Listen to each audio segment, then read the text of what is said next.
Okay, let's say we head to the Ettinmere. Go meet up with Agarth and meet up with some more of the Summer Fae. On the third year of passage, Tyrin entered Dalantarth.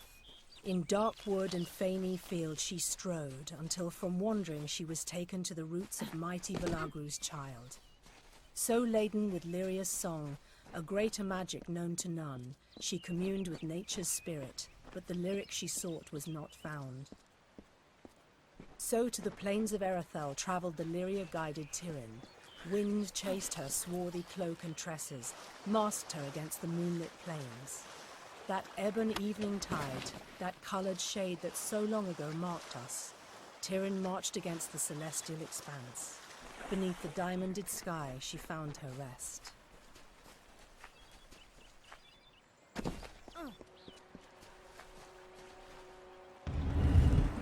Lord Ferrara, valiant warrior, destroyer of Infamnir, Duke of the Hylarans, protector of the Ring of Kiozai, discoverer of the island of Merois, were he only to meet a better end. Okay, that first lore stone is part of a much bigger set that we'll kind of collect piece by piece as we go through the game. And you can go back actually in the menu and listen to any of them over and over again if you want to catch up on whatever little poem or tale that they might be telling. But this one is part of a set found here, and it tells the story of this Ferrara. And so if we meet a Fae named Ferrara, then he would be this, I don't know, Fae of legend, reliving his ballad or his story over and over again. Something like that. There ain't no fish today, stranger. It's best you look elsewhere. Ah, can't even look a fish in the face anymore. Not ever since I met that nymph. I can remember when I first saw her, on the cliff to the south, overlooking Ettinmere. I saw that watery maiden and I fell in love with her. I've outlived my Imelda. My nephew Thaddeus up and left for Dyden Hill for want of never seeing me again.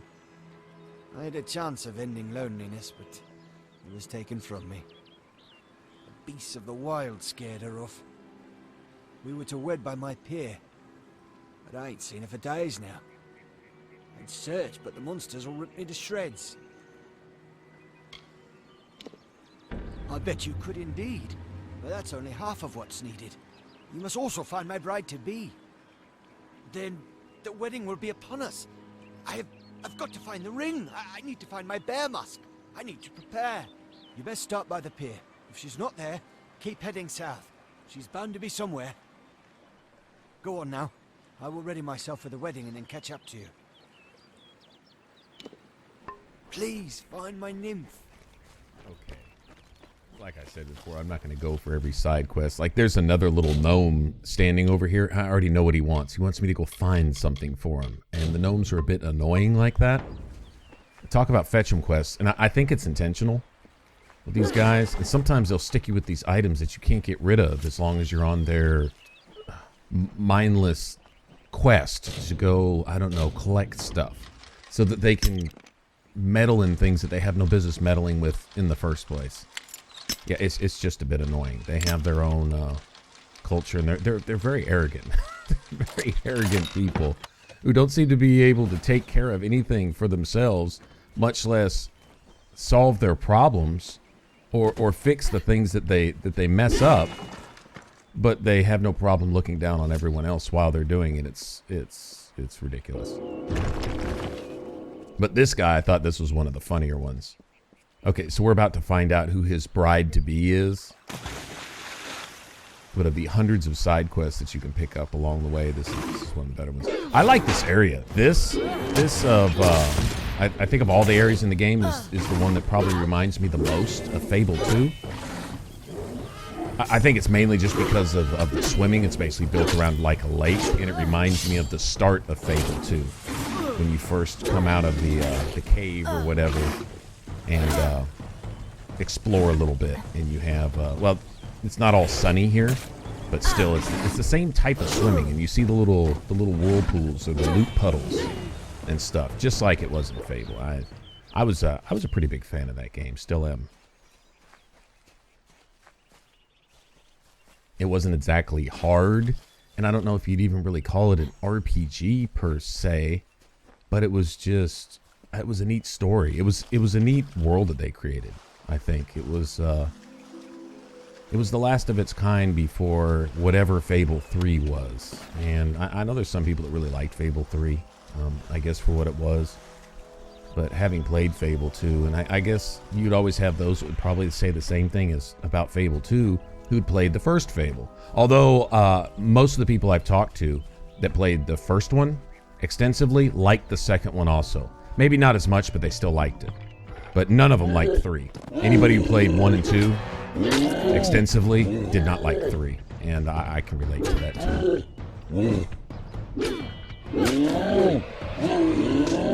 Okay, we're going to meet a lot of these guys. Ettinmere, the Ettin. In fact, oh, hold on. There she is, my lovely bride. I am all dressed and prepared for our wedding. Thank you, stranger. Bless you.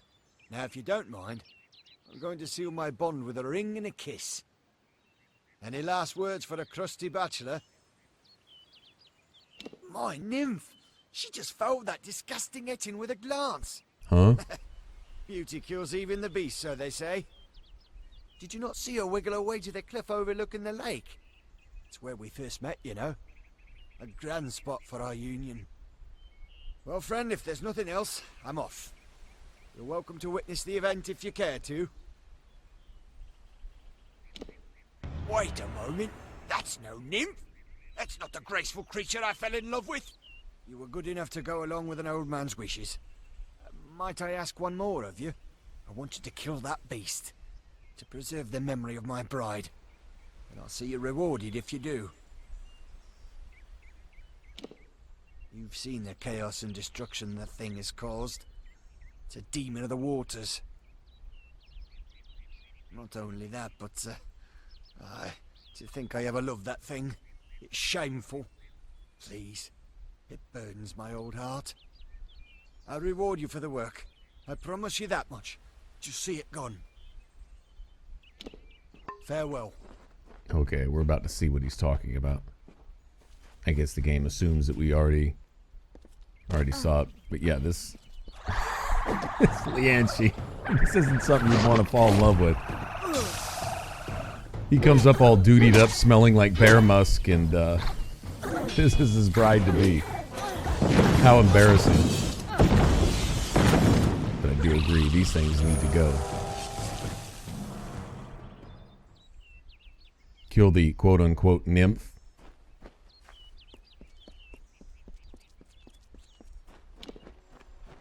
I really need an excuse to go collect all these lore stones too. This is one of the sets that I actually want for my character. They all offer small bonuses. Some of them like, hold on. He is fervor embodied. He is vitality. He rescued Princess Luna to take as his own. King of Strand, Prince of Passion. Talking about this Ferrara. Yeah, some sets give you like, I don't know, a little extra mana, maybe mana regeneration, critical chance, anything like that. Physical damage versus humans and Fae. And Fae would include all the trolls and stuff like that, not just the Fae themselves. Even the little boggarts and stuff like that, they're all considered Fae.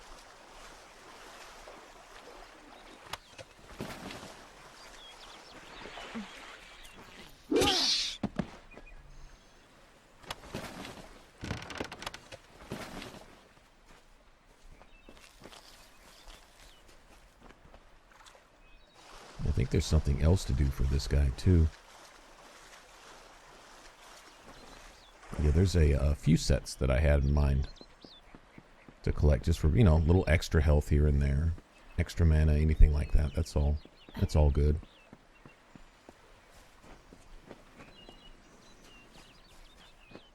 I think it's pretty much set up too where if you do every quest and every side quest, you're almost guaranteed to get within eyesight. Where is this dude at? I guess he's still wandering back along the road. But you're guaranteed to get within eyeshot of a lore stone. if you do like every single thing. It's almost impossible to miss stuff. They're going to send you to every cave, every building, every little out of the way nook and cranny to find these things. That's the end of that then. I'm sorry for roping you into such a task, stranger. It's just, you see enough sadness in your life and you see chances for happiness wherever you look. Now for your reward. Take my wedding ring. Pissed on Imelda's memory long enough. Seems fair I give up what hasn't been taken. It ain't much. Just a small charm that she had when we were wed. When fever took her, I mounted it on her grave. And then one of those two-headed bastards pried it off, carried it to the lake, giggling like a pair of fools. Wouldn't dare follow the beasts there. But if you... well, you've helped me enough. Thank you. You're a kind soul indeed. The Ettin took to the shore as soon as I saw him. He's somewhere on the lake's edge, I'm sure of it.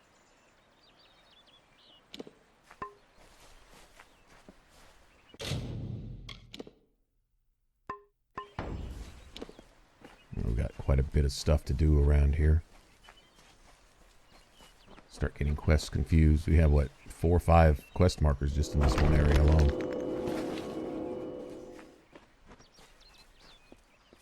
The Agarth will be waiting for us somewhere along here. Probably fighting a few of those Ettin while he's at it. And then, what is it, the Summer Court or House of Ballads place? I think this one place here is called the, what, Court of Enchantments or something? I don't know. That'd be like trying to understand Fey government, and yeah, I'm clueless. Also, somewhere along here will be something for that Warsworn. It's like one of the quest board jobs. Uh-oh. Oh, what did I get myself into? No! Oh, I screwed that up.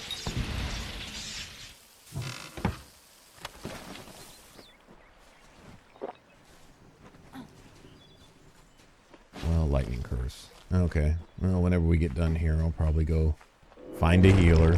Go sell some stuff, too. We're picking up a lot of loot.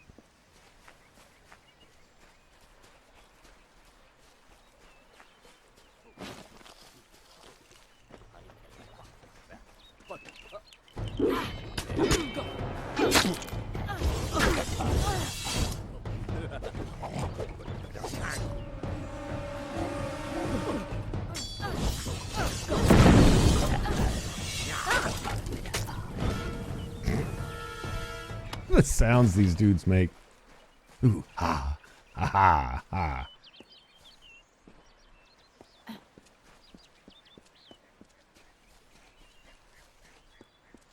See, these are perfect little spots up here for those lore stones to hide, too. Not always, but you're pretty much guaranteed to at least find a chest, right? Oh, spinning Tom's Way, nice. This would be worth some money.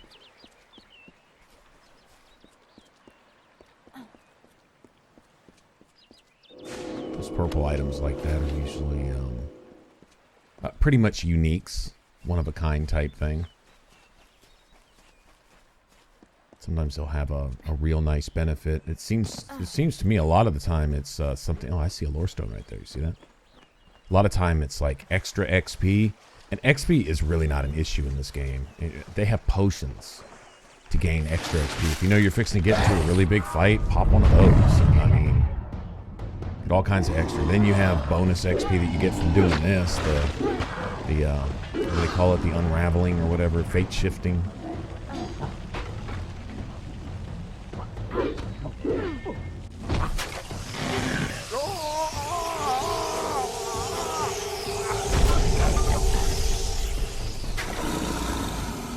Yeah, like what, 3,000? I don't know what we would have. I guess we would have gotten half that.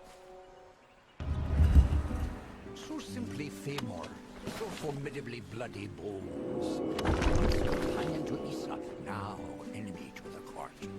Once lover of Era, then bringer of death. Now forever in decay. forever cursed, never to enter the great cycle, forever unknown. Ooh, that was close. Okay, so are we still talking about this Ferrara being cursed from entering the Great Cycle again?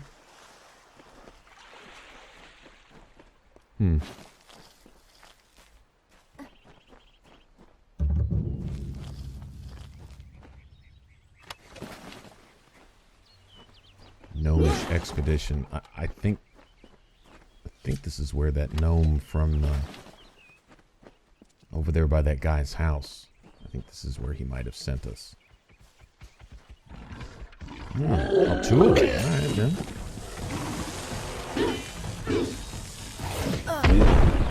Three. Okay. And their pet wolf.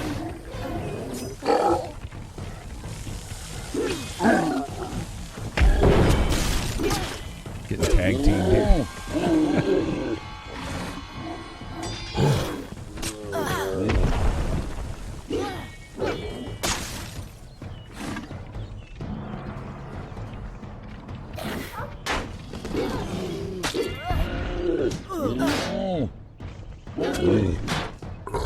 I'll take that. Tired of you punching on me. Two-headed brutes. They have awesome creatures in this game.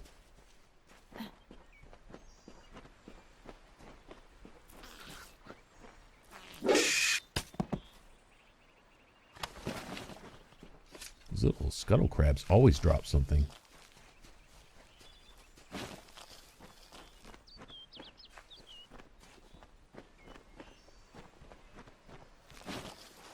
Might as well grab these.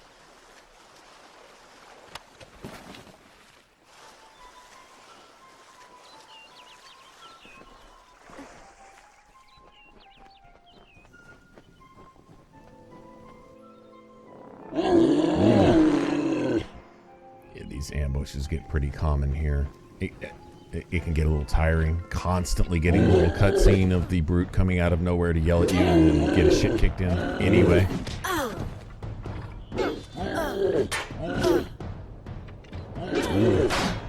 Yeah, take that.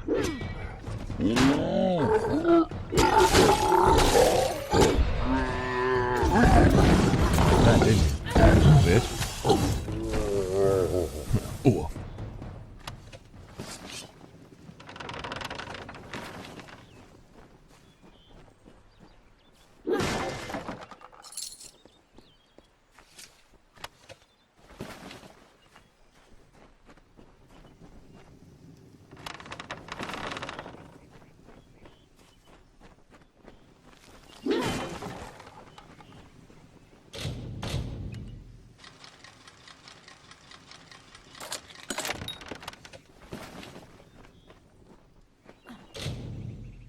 Okay, here we go.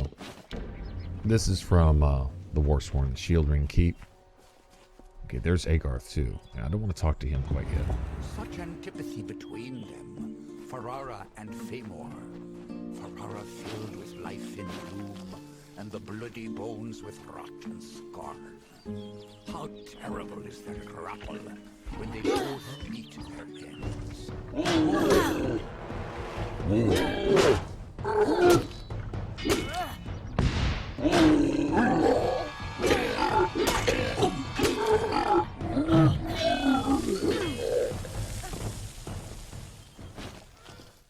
Okay, Sir Ferrara. That's who we're supposed to resurrect when we go to help him retell his tale, right? And something, the Ballad of Bloody Bone. Okay, okay, I think I kind of remember this.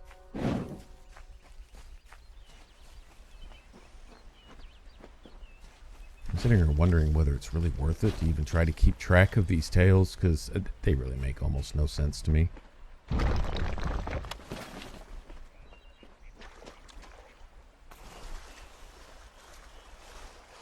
The Fae seem to try really hard to remain aloof and misunderstood so they can appear to be aloof and misunderstood. You know what I mean?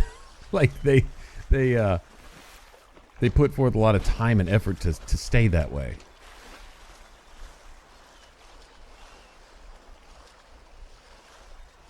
Essence of Fate. Those are, I believe those are pretty much mandatory in the master level potions. The ones that give you just huge benefits, like what?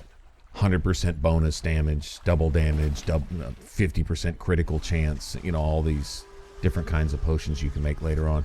Fate potions, which damn near fill your fate meter and stuff like that. Although we'll start seeing enchantments, I believe, on gear that will help that fill faster too. You'll probably see me go for some of that. Like if I'm just really going to try to craft the best gear for this particular build, what I'm doing here, critical chance, critical damage, poison and bleed is always good. Like you see the poison effect being pretty nice right here. Bleed is good too. We'll start working with both of those. Then we start getting, you know, battle rage and stuff like that worked in. Anything that can maximize that, and then criticals.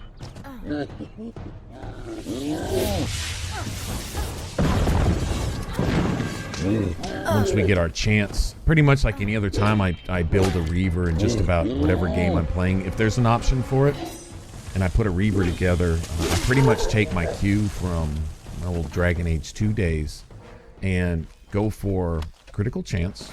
Inquisition was like this too. Critical chance first.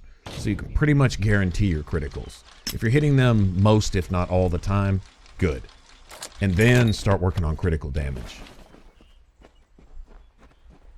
That's usually the thing with these games. Critical damage is great when you're hitting them, but it's getting to the point where you're hitting them often first, which usually means any developer worth their salt is going to pretty much balance this to where if you want a really high chance, then your damage isn't going to be through the roof most of the time, depending on the game. If it doesn't break the balance of the game, well, fine. Give us lots of criticals and big criticals too. But for the most part, usually you sacrifice one for the other.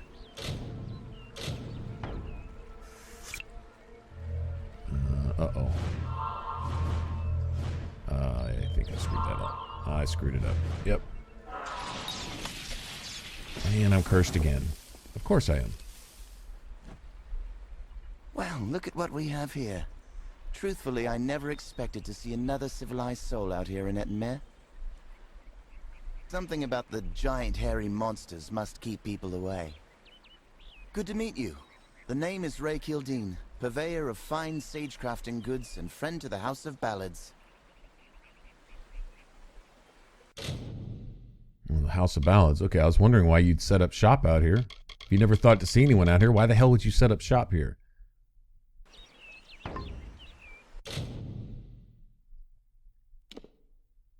Might as well get rid of whatever I can.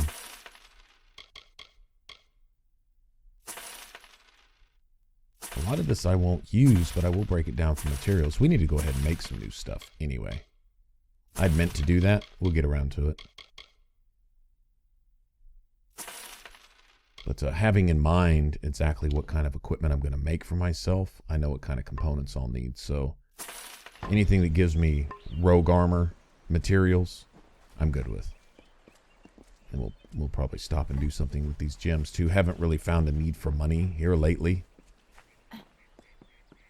But gem crafting is I think the best source of income in this game. Especially early where the money's coming in, you know, tens and hundreds instead of thousands. And you need, you know, 15 grand to go train with somebody, which is, and to get backpacks, which cost another, however much they cost. Plus to keep yourself stocked in lockpicks and whatever else. Yeah, money isn't the easiest thing to come by in the first couple hours of the game. And so finding these shards is great. Just go find a sage crafting altar and put together whatever you can. Doesn't really matter. You'll find that they'll be worth, well, 1,000, 2,000 a piece just to sell. Meaning that they'd probably cost you about 10 grand to buy. And that's just the basic gems. We're not even talking about epic quality stuff. So, yeah, it's a really good source of money early on. That's essentially how we've done whatever training we've done up to this point, because the gear you find is going to be worth that much. In fact, some of it, if you broke it down into components, you could probably get as much for the components as you would for, you know, the actual weapon or armor itself.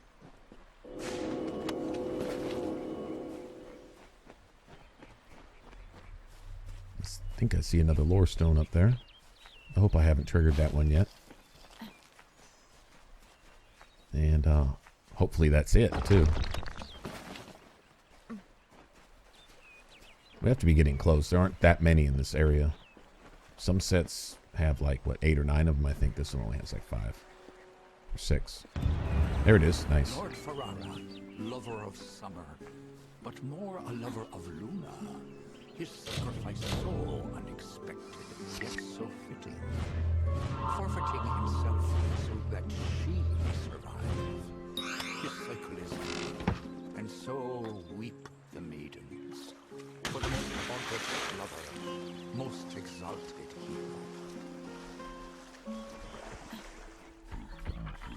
Okay, so there's like, what, 4 or 5 of these big guys. Special Ettin. This big ass hammer. Yeah, big old lightning hammer. Look at that shit. How cool is that? Not cool getting hit by it, though. Not cool getting hit by that either. Yeah, he's a little tankier than the rest of them. Look at how effective criticals are. If everything's a critical, it becomes really negative. Yeah, you're hitting for thousands instead of hundreds. That's pretty nice. Now that's 2 of the 4. Okay, well we found the set.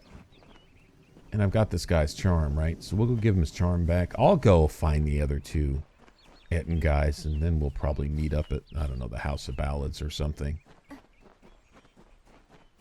Got to talk to Agarth too, but we might hold off on that. Because then he's going to send us to our next... Oh, well, wherever we go from here. Actually, I think it's back to an area we've already been once. But, I don't know, it's been a while. Anyway, let's go get this guy's charm back. And I'll go find the rest of these brutes. You know what? I'm going to go hunt down those last 2 brutes. And then I'm going to go find a healer. And then I'm going to go sell some stuff. And we might go ahead and make another weapon. So I might meet up with you guys wherever there's a blacksmithing place. Maybe at Warsworn Keep. Might do that. Anyway, let's get this poor widower his charm back. At least do that, Hello, right? there. You found it after all. For Imelda's sake, I'm glad you didn't leave it with that monster. I have a few coins left to my name, and you can take them. And the bed's free for your use whenever you care for it. Nice. Place to lay down our head. Smash up this guy's furniture on the way out. Alright then. So I guess we have a plan. Yeah, let me go cure myself of all my curses and diseases and whatever. And then I guess I'll meet you guys at a blacksmithing bench or something. Anyway, until then, y'all take care. Thanks for watching. I'll see you guys in the next one. Appreciate you hanging out. Y'all have a good one. Bye-bye.